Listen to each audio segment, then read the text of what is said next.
Hello बच्चों, आज हम एक बहुत इम्पोर्टेंट रिएक्शन पढ़ने वाले हैं जिसका नाम होगा allylic substitution reaction. Allylic substitution reaction होता है, ये हेलो एल्केन चैप्टर में आती है, जिसमें एलाइलिक कार्बन के हाइड्रोजन को हम हैलोजन द्वारा रिप्लेस कर देते हैं। एलाइलिक कार्बन के हाइड्रोजन को हैलोजन द्वारा रिप्लेस करते हैं और इसके लिए रिएजेंट जो यूज़ होता है वो NBS होता है। तो हम देखेंगे NBS क्या है और एलाइलिक कार्बन क्या है।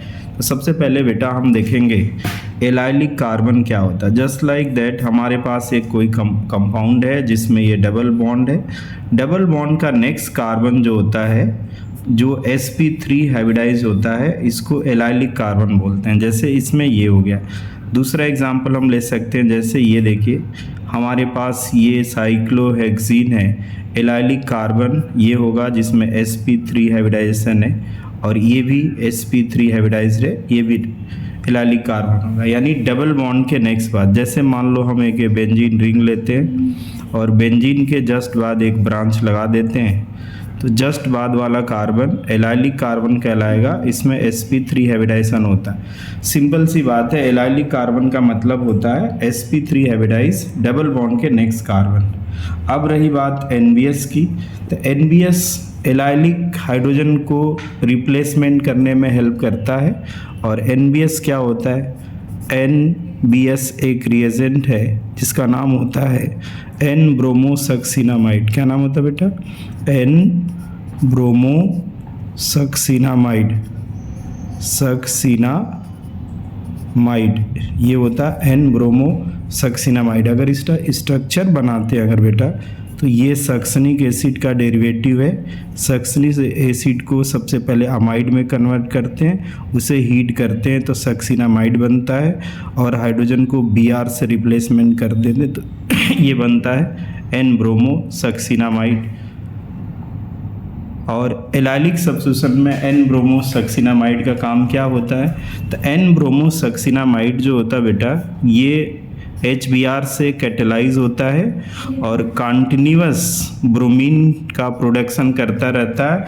एलाइलिक सब्स्टिट्यूशन में ब्रोमीन की सप्लाई करता रहता है। जैसे ये अगर हम इसको इसके साथ रिएक्ट कराते हैं तो पहले तो ये बनेगा N-सक्सिनामाइड बन गया, ब्रोमीन यहाँ से निकल जाएगा, ये हाइड्रोजन आ जाएगा और यहाँ पे ये ब्रोमीन मॉलिक्यूल प्रिपेयर हो जाएगा और यही bromine molecule free radical mechanism के थ्रू और एलाइलिक हाइड्रोजन का रिप्लेसमेंट करता है। जैसे हमारे पास कोई एग्जांपल लेते हैं अगर हम, तो हमारा एग्जांपल आएगा, ये कंपाउंड हम लेते हैं और इसको हम NBS के साथ रिएक्ट करा रहे हैं।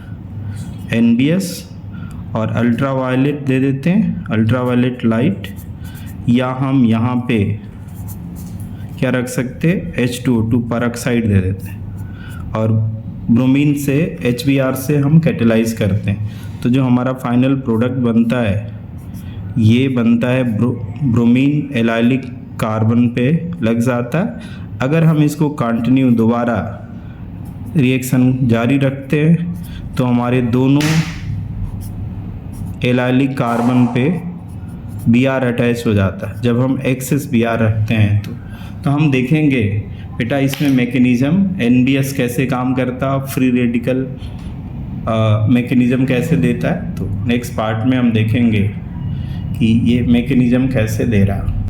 अगर हम NBS का मैकेनिज्म देखेंगे तो पहले स्टेप में बेटा होता क्या है कि ये Br मॉलिक्यूल है और Br मॉलिक्यूल सनलाइट या अल्ट्रावायलेट के प्रेजेंस में H2O2 इसके प्रेजेंस में फ्री रेडिकल बनाता है और ये दो फ्री रेडिकल बन जाते हैं। ये फ्री रेडिकल का फॉर्मेशन हो गया। दूसरे स्टेप में क्या होता है कि जो फ्री रेडिकल होता है वो एलाइलिक कार्बन पे अटैक कर देता है। स्टेप 2 में क्या होता है बेटा, ये होता है पहले स्टेप में फ्री रेडिकल फॉर्मेशन, दूसरे स्टेप में प्रोपेगेशन होता है, प्रोपेगेशन 1। और इसमें होता क्या है कि ये हमारा कंपाउंड है जिसका एलाइलिक हाइड्रोजन ये है और ये जो फ्री रेडिकल है, फ्री रेडिकल में ऑक्टेट कंप्लीट नहीं होता और ये फ्री रेडिकल इसके ऊपर अटैक करता है। जब अटैक करेगा तो खुद इसके ऊपर अटैच्ड हो जाता है और इस हाइड्रोजन बॉन्ड को ब्रेक करता है और फ्री रेडिकल का फॉर्मेशन कर देता है और एक फ्री रेडिकल बन गया और ये आपका HBr मॉलिक्यूल के फॉर्म में बाहर आ गया और ये अपना बना फ्री रेडिकल। ये फ्री रेडिकल का फॉर्मेशन हो गया। अब क्या होता है कि अब ये फ्री रेडिकल बना तो स्टेप 3 में फ्री रेडिकल का कैरेक्टर होता है कि फ्री रेडिकल के बाद मॉलिक्यूल से कोलाइड करते हैं, उसे फ्री रेडिकल बना देते हैं। अब ये जो फ्री रेडिकल बना नेक्स्ट ब्रोमीन मॉलिक्यूल को फ्री रेडिकल बनाएगा और ये अपना फ्री रेडिकल बना हुआ है और ये ब्रोमीन है, ये सेकेंड मॉलिक्यूल ऑफ ब्रोमीन है और इसका स्ट्रक्चर ये होता है।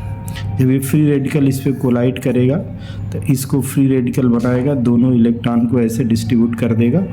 अगर ऐसा होगा तो ये बना खुद एक मॉलिक्यूल में N यानी एलाइलिक ब्रोमो साइक्लोहेक्सिन बन जाएगा और ये ब्रोमीन फ्री रेडिकल के फॉर्म में बाहर आएगा। और ये रिएक्शन तब तक चलेगी जब तक कि पूरा का पूरा NBS कंज्यूम नहीं होता। मतलब हम इसको इससे लिख सकते हैं कि this reaction repeats itself until NBS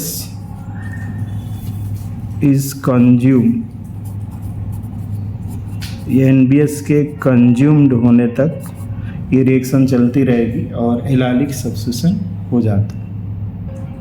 बच्चों, NBS के साथ एक क्वेश्चन हमेशा बना रहता है कि अगर हम ऐसे एल्कीन जिसमें एलाइलिक कार्बन होता, अगर हम NBS देते हैं तो क्या ये एडिशन रिएक्शन देगा या नहीं देगा, ये एडिशन रिएक्शन देगा कि नहीं देगा।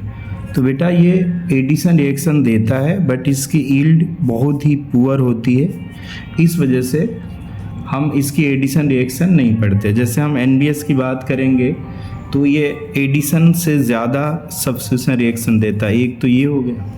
दूसरी बात है ये हमेशा पेरोक्साइड के प्रेजेंस में होगा। अगर हम ये बोलना चाहें कि अगर NBS है एडिशन क्यों नहीं देता डबल बॉन्ड पे, तो यस देगा बट इसका यील्ड पावर बहुत ही ज़्यादा होता है, यील्डिंग पावर बहुत ज़्यादा होता है। अगर ये प्रोसीड करना भी चाहें तो एल्काइल अमोनियम हेलाइड के प्रेजेंस में ये रिएक्शन दे सकता है और यील्ड इसकी अप्रॉक्स जो होगी टेट्रा एल्काइल हेलाइड के प्रेजेंस में ये अपना ब्रोमीन इधर लग सकता है, ये इधर लग सकता है, ये अपनी एडिशन रिएक्शन हो सकती है। बट आपको क्या चाहिए, टेट्रा एल्काइल अमोनियम हेलाइड किसके प्रेजेंस में होगी, टेट्रा एल्काइल अमोनियम हेलाइड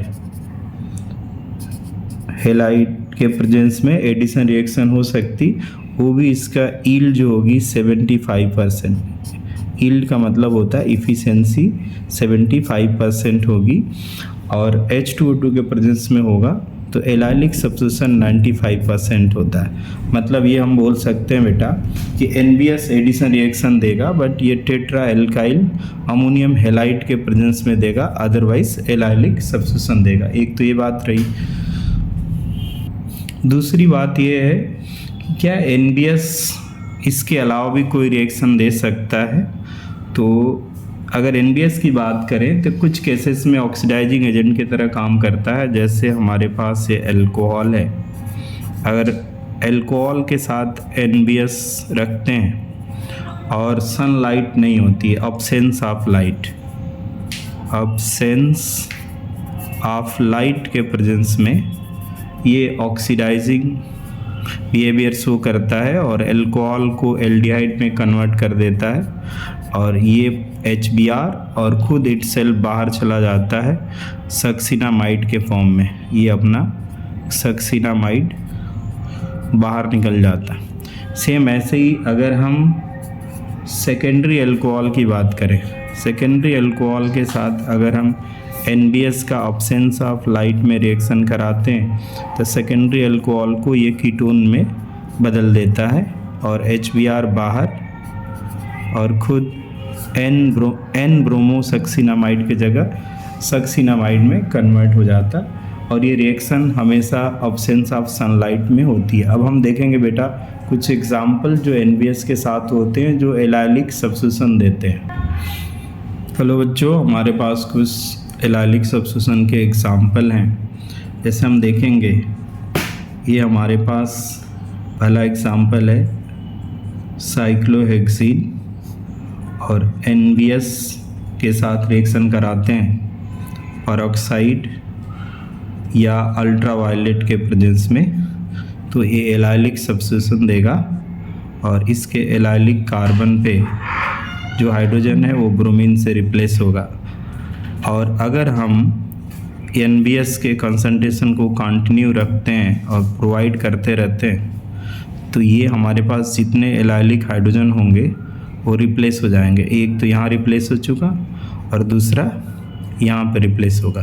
तो एज पर गिवन मोल के हिसाब से हम रिएक्शन का आंसर देते हैं। जैसे देखिए हमारे पास दूसरा एग्जाम्पल है, ये है एक बेंजीन रिंग और बेंजीन रिंग के साथ एक इथाइल कनेक्टेड है और हमारा एलाइलिक कार्बन ये है।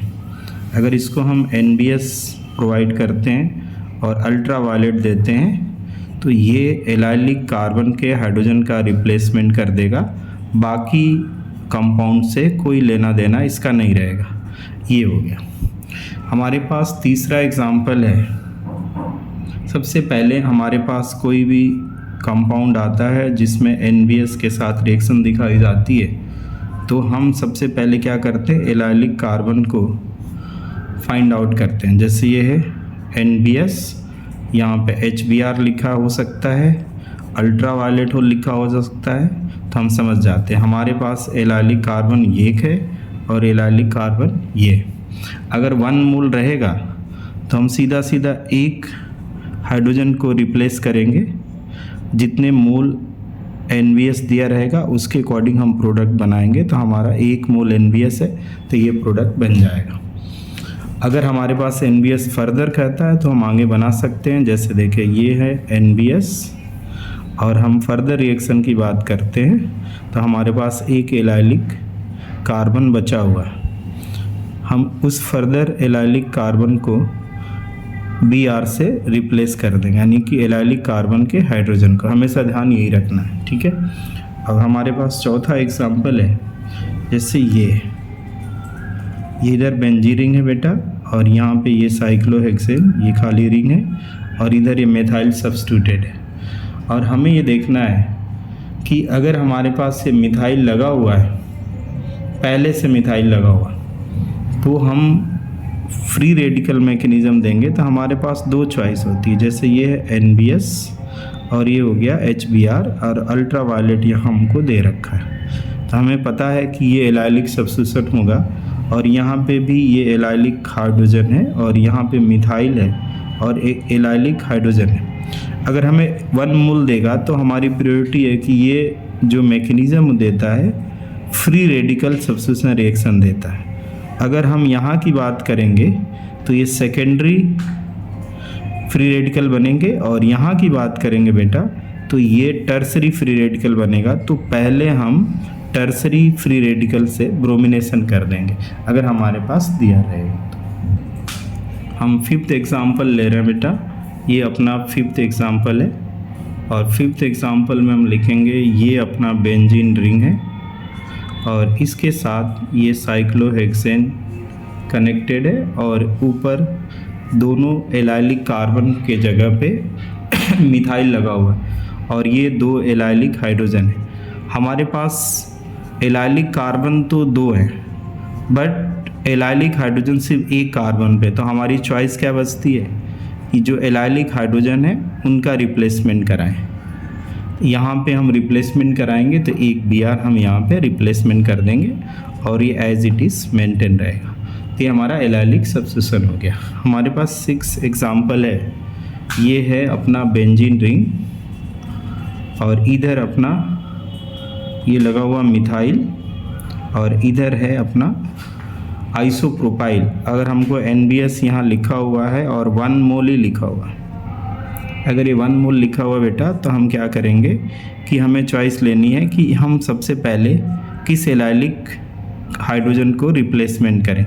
हमारे पास ये एलाइलिक हाइड्रोजन है, यहाँ 2 मिथाइल है, और ये एलाइलिक हाइड्रोजन है, और यहाँ पे हमारे पास 3 एलाइलिक हाइड्रोजन है। बट अगर यहाँ से रिप्लेसमेंट करते हैं तो ये बनेगा हमारा प्राइमरी, और यहाँ से रिप्लेसमेंट करते हैं तो ये टर्सरी फ्री रेडिकल बनेगा, जहाँ से Br का रिप्लेसमेंट क्या होगा, आसान होगा। यानी रिएक्टिविटी की बात करें तो टर्सरी जो फ्री रेडिकल होता है ज़्यादा स्टेबल होता है, इस हिसाब से Br हमारा यहाँ लगेगा। इसके बाद अगर NBS हम देते हैं फर्दर, देन ऊपर वाले में एलाइलिक सब्स्टिट्यूशन हो जाएगा, क्योंकि एलाइलिक कार्बन तो ऊपर भी है, तो हमारे पास ये Br यहाँ लग गया, और इसके बाद यहाँ की बात करेंगे CH2Br, तो यहाँ लग जाएगा। नेक्स्ट हमारे पास एग्जाम्पल है बेटा 7th एग्जाम्पल। 7th एग्जाम्पल की अगर बात करते हैं तो ये है हमारा कंपाउंड जिसमें एक डबल बॉन्ड है, एक डबल बॉन्ड पे इधर मिथाइल लगा हुआ, एक मिथाइल इधर लगा हुआ। अगर हम 1 मोल NBS की बात करेंगे, NBS HBr है, और यहाँ पे हम लिखते हैं 1 मोल, तो हमें पता है एक फ्री रेडिकल Br मिलेगा हमें।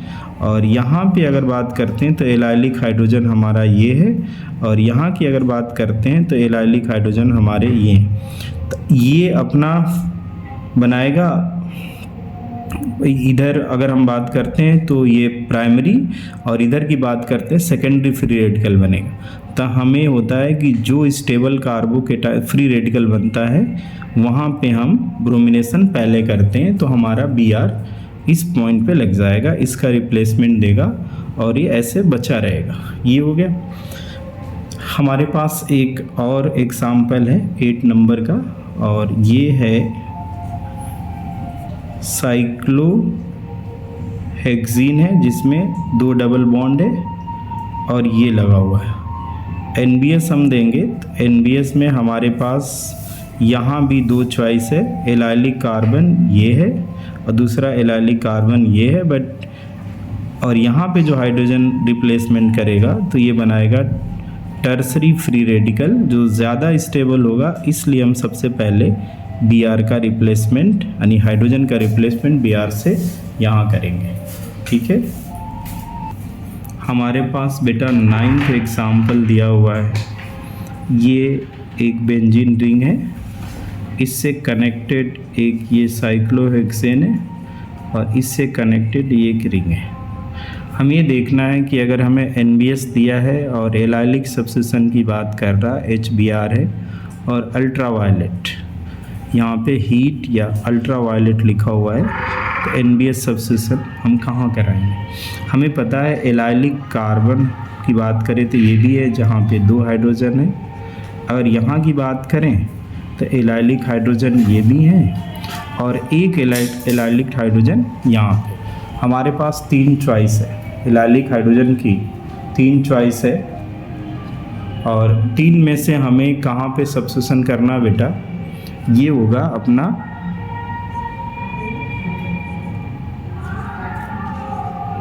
ये दोनों सेकेंडरी फ्री रेडिकल बनाएंगे, ये सेकेंडरी और ये क्या बनाएगा टर्सरी फ्री रेडिकल। तो अगर हमें फ्री रेडिकल सब्स्टिट्यूशन की बात करेंगे, हमारे पास ऑप्शन ये 3 हो गए, इसमें टर्सरी फ्री रेडिकल बनेगा। और सेम हम यहाँ की अगर बात करें तो हमारा प्रायोरिटी अगर 1 मोल की बात कर रहे हैं तो Br यहाँ लग जाएगा बेटा और ये एलाइलिक सब्स्टिट्यूशन हो जाएगा क्योंकि एलाइलिक कार्बन पे है। और यही बात अगर हम एक सिंपल कंपाउंड से लेके करते हैं, ये है और यहाँ पे डबल बॉन्ड है, हमें पता है एलाइलिक कार्बन ये है, एलाइलिक कार्बन ये है। अगर 1 मोल NBS दिया हुआ है, अल्ट्रावायलेट या परऑक्साइड लिखा हुआ है, तो हमें पता है कि ये प्राइमरी फ्री रेडिकल बनाएगा और यहाँ से बनेगा तो सेकेंडरी फ्री रेडिकल होगा। तो 1 मोल है तो हमारा जो प्रायोरिटी होगी कि हम जो स्टेबल फ्री रेडिकल जहाँ से बने वहाँ ब्रोमीन का ऐड कर देंगे। तो बच्चों ये हमारे एलाइलिक सब्स्टिट्यूशन के कुछ एग्जांपल्स हैं, इसकी मैकेनिज्म रही। अगर आपको ये वीडियो अच्छा लगा, अगर इस तरह के और भी टॉपिक पढ़ना चाहते हैं या देखना चाहते हैं तो हमारे चैनल को लाइक करें, सब्सक्राइब करें और शेयर करें और कमेंट करके बताएं किस तरह के और टॉपिक रिकॉर्ड करने में हमें अच्छा लगेगा। ठीक है, थैंक यू।